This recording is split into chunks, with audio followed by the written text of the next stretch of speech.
Hi. No, I've kind of been off a minute, so sorry about that.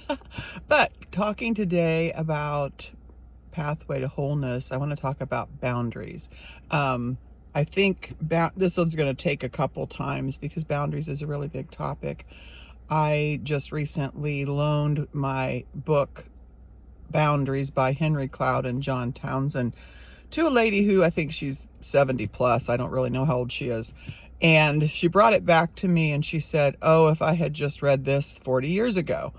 And I thought it just reminded me how important this topic is to helping people have wholeness in their life.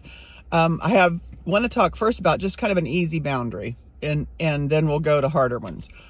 So I was probably 40-ish and realized I was working 7 days a week, probably 8 hours to 10 hours a day. And all of a sudden one day I thought, this is not sustainable. I can't keep doing this. And so I decided to take a day off.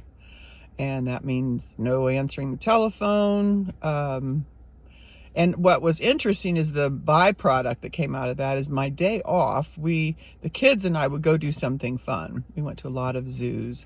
One day they finally rebelled and said, "Mom, no more zoos." So we had to quit doing zoos. But then we went to the beach, which was even better.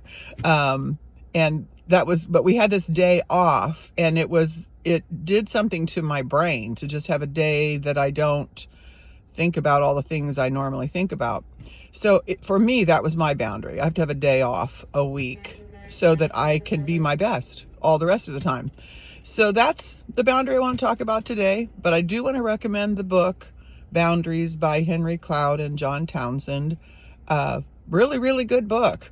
And when I read it a long time ago, it just made sense. That would be the best way I would know to say it.